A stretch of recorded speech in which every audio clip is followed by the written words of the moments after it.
ఇక అంబిక వార్నింగ్ ఇచ్చిన ఉంటుంది కదా, ఆ టైం ఈవినింగ్ అవ్వగానే అందరూ హాల్లోకి వస్తారు. ఇంకా అందరూ చాలా బాధగా పడుతూ చూస్తూ ఉంటారు. ఇంకా లక్ష్మి ఏమో బ్యాగ్ పట్టుకొని కిందికి వస్తుంది. రా లక్ష్మి రా, నువ్వు వెళ్ళడానికి టైం వచ్చింది, వెళ్ళిపో ఇక్కడ నుంచి అని చెప్పి అంబిక అంటుంది. ఇంకా అలా అంటూ తనకి వీడ్కోలు చెప్పడానికి శోకాలు పెడతారు కదా, ఇంకా స్టార్ట్ చేయండి అని చెప్పి అంబిక నవ్వుకుంటూ అంటూ ఉంటుంది. ఇంకా అలా వెళ్ళొస్తాను అని చెప్పి లక్ష్మి ఇంట్లో నుండి వెళ్తూ ఉంటుంది. గుమ్మం దాకా వెళ్ళిన తర్వాత భక్తవత్సలం అమ్మ లక్ష్మి ఆగమ్మ అని చెప్పి అంటూ ఉంటాడు.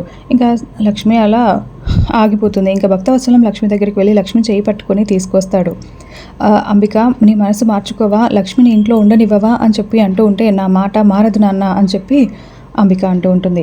మన కోసం ఎంతో కష్టపడింది, మన కుటుంబం కోసం, మనం కుటుంబం ఎన్ని సమస్యల్లో ఉన్న ప్రతిసారి తనే ముందుండి మనని కాపాడింది.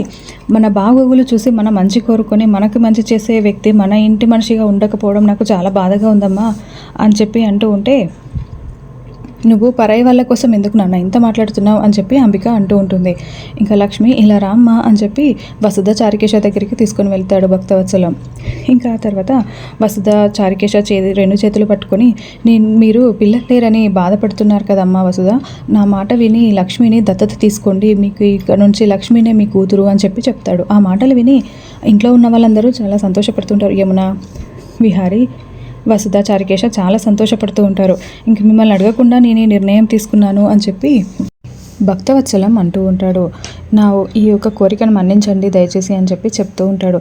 అంత మాట ఎందుకు నాన్న, మాకు ఇంతకన్నా భాగ్యం ఏముంది, ఇంత సద్గుణరాలైన కూతురు మాకు ఉందంటే మాకే కదా గొప్ప, మాకు చాలా సంతోషంగా ఉంది నాన్న. ఇన్ని రోజులు మేము ఎన్నో పూజలు వ్రతాలు చేసినా కూడా మాకు కన్న కూతురైనా ఎంత గొప్పగా ఉండేదో లేదో, లక్ష్మినే మా కూతురుగా వస్తుందంటే మాకు చాలా సంతోషంగా ఉంది అని చెప్పి వసుధ, చారుకేశ అంటూ ఉంటారు.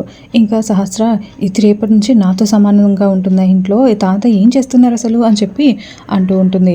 ఇంకా అమ్మ నువ్వేం చేయలేవా అని అంటూ ఉంటే, ఇప్పుడు ప్రస్తుతానికైతే ఏమన్నా కూడా మళ్ళీ అంబికాకి డౌట్ వస్తుంది, మనం ఏమీ మాట్లాడొద్దు, సైలెంట్గా ఉండు, ఏం జరుగుతుందో చూద్దాంలే అని చెప్పి ప్రస్తుతానికి అది వెళ్లకుండా ఆగిపోయింది కదా అంతే చాలు అని పద్మాక్షి చెప్తుంది. ఇంకా అంబికకి చాలా కోపం వచ్చి, ఏంటి నాన్న ఇది, దారిన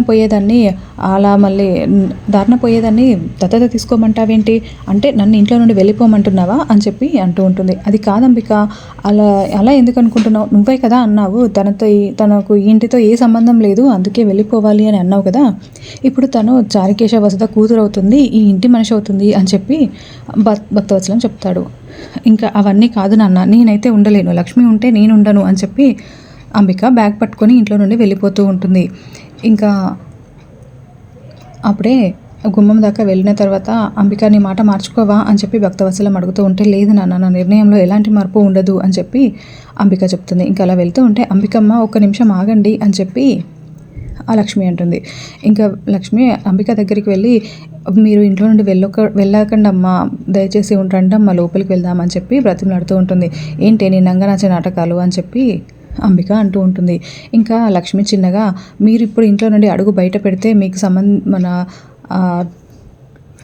రిజిస్ట్రేషన్ ఆఫీస్లో జరిగిన విషయం మొత్తం వీడియో నా దగ్గర ఉంది, అది విహారీ గారికి చూపిస్తాను, అంతే కదమ్మా, మీరు సుభాష్తో కలిసి ఎన్ని అరాచకాలు చేశారో, ఎంత నాటకాలు ఆడారో అవన్నీ కూడా నేను ఇంట్లో వాళ్ళకి చెప్పేస్తాను, మీరు వెళ్ళడానికి వీల్లేదమ్మా, మీరు అడుగు బయట పెట్టిన మరుక్షణం ఇవన్నీ నేను నిజాలన్నీ చెప్పేస్తాను మీ గురించి అని చెప్పి లక్ష్మి బెదిరిస్తూ ఉంటుంది. ఇంకా అంబిక ఏం చేయలేక అలా సైలెంట్గా ఉండిపోతుంది. ఇంకా మళ్ళీ లక్ష్మి అందరికీ వినపడేలాగా చేతులు జోడించి, ప్లీజ్ అంబికమ్మ మీరు ఇంట్లో నుండి వెళ్ళకండి, మీరు ఇంట్లో ఉండాలి, దయచేసి రండమ్మ లోపలికి వెళ్దాం, మీకోసం అందరూ ఎదురు చూస్తున్నారు, మీరు ఇంట్లో నుండి వెళ్ళిపోతే అందరూ చాలా బాధపడతారమ్మా అని చెప్పి అంటూ ఉంటుంది. ఇంకా అంబిక సైలెంట్గా లోపలికి వస్తుంది. ఇంకా అందరూ ఎవరి గదుల్లోకి వాళ్ళు వెళ్ళిపోతారు. ఇంకా యమున ఏమో, ఎవరికి రాని ఆలోచన మీకు వచ్చింది మామయ్య గారు, మీరు చాలా మంచి ఆలోచన చేశారు, లక్ష్మిని ఇంటి మనిషిని చేశారు అని చెప్పి చాలా సంతోషపడుతూ చెప్తూ ఉంటుంది. ఇంకా ఆ తర్వాత విహారీ భక్తవత్సలం దగ్గరికి వచ్చి గట్టిగా హక్ చేసుకుని, థ్యాంక్ యూ సో మచ్ తాతయ్య అని చెప్పి చెప్తూ ఉంటాడు. థ్యాంక్స్ ఎందుకురా, దీనికి నీ వల్లే లక్ష్మి ఈరోజు ఇంట్లో నుండి వెళ్ళిపోకుండా ఆగింది అని చెప్పి ఫ్లాష్ బ్యాక్ చూపిస్తూ ఉంటారు. ఇంకా విహారీ భక్తవత్సలం దగ్గరికి వెళ్ళి, తాతయ్య లక్ష్మి ఇంట్లో నుండి వెళ్ళిపోకుండా ఆపడానికి ఏదైనా మార్గం లేదా అని అడుగుతూ ఉంటే, నేనేం చేయనురా అని చెప్పి అంటూ ఉంటాడు. అంటే తాతయ్య అసలు నన్ను అంబికత్తని కూడా కాదని లక్ష్మి పేరున నువ్వు ఎందుకు తాతయ్య ఆస్తిని రాయించావు అని చెప్పి 200 ఎకరాలు ఏ నమ్మకంతో లక్ష్మి పేరు మీద రాసావు తాతయ్య అని అంటూ ఉంటే లక్ష్మి గొప్పతనం అంతా చెప్తూ ఉంటాడు. తను నిస్వార్థంగా ఆలోచించిందిరా, నాకు అందుకే తన పేరు మీద రాయాలనిపించింది. ఇంకా పైగా ఊర్లో వల్ల పొలాలన్నీ కూడా తను కాపాడింది కాబట్టి తన పేరు మీద నేను రాశాను అని చెప్పి చెప్తూ ఉంటాడు.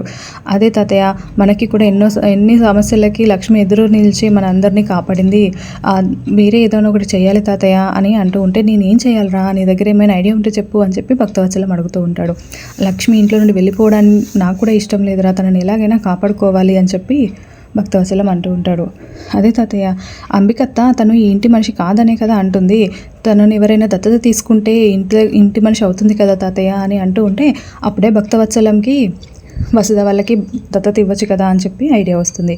ఇంకా అలా ఇద్దరు కలిసి నాటకం ఆడి అలా చేస్తుంటారు.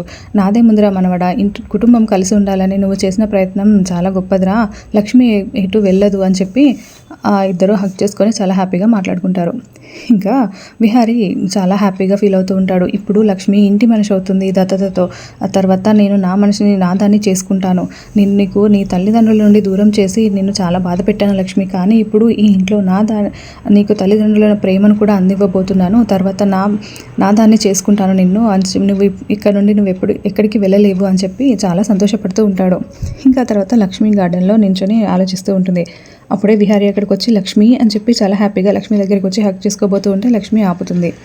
ఇంకా విహారీ, చూసావా లక్ష్మి ఏం జరిగిందో, నువ్వు ఈ ఇంటి మనిషి కాబోతున్నావు, త్వరలోనే నిన్ను నా ప్రేమ నీకు అర్థమయ్యేలా చేస్తాను, నిన్ను నా దాన్ని చేసుకుంటాను లక్ష్మి అని చెప్పి చాలా సంతోషంగా చెప్తూ ఉంటే లక్ష్మి ఏమీ మాట్లాడకుండా ఉంటుంది. ఇంకా ఆ తర్వాత అక్కడికి చారుకేశ వస్తే వాళ్ళు అమ్మ లక్ష్మి అనుకుంటూ వస్తూ ఉంటారు. ఇంకా అలా చాలా హ్యాపీగా ఫీల్ అవుతూ ఉంటారు. లక్ష్మి మా కూతురుగా రావడం మా అదృష్టం రా అని చెప్పి విహారీతో మాట్లాడుతూ ఉంటారు. ఇంకా లక్ష్మి సైలెంట్గా ఉంటుంది. ఏంటమ్మా లక్ష్మి, నువ్వేం మాట్లాడట్లేదేంటి అని చెప్పి చారుకేశ అడుగుతూ ఉంటే అదేం లేదు బాబాయ్, నేను నార్మల్గానే ఉన్నాను అని చెప్పి లక్ష్మి అంటుంది. ఇంకా లక్ష్మి, ఈ రోజు వరకే నీకు చారుకేశ మామయ్య బాబాయ్, రేపటి నుంచి నాన్న అయిపోతారు అని చెప్పి అందరూ హ్యాపీగా ఫీల్ అవుతూ ఉంటారు. అరే కావేరి ఎక్కడుంది అని చెప్పి విహారీ అనుకుంటూ ఉండగానే కావేరి అటుగా వెళ్తూ ఉంటుంది. అమ్మ కావేరి అని చెప్పి విహారీ పిలిస్తే వాళ్ళ దగ్గరికి కావేరి వచ్చి చెప్పండి అన్నయ్య అని అడుగుతూ ఉంటుంది.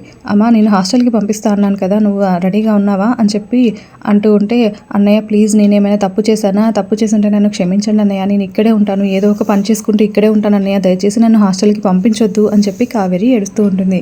ఇంకా విహారీ, చారుకేశ, వసుధ, లక్ష్మి అందరూ షాకింగ్గా చూస్తూ ఉంటారు. అలా ఎపిసోడ్ ఎండ్ అయిపోయింది. Thank you for watching. నా ఛానల్ని ఇప్పుడే సబ్స్క్రైబ్ చేయండి.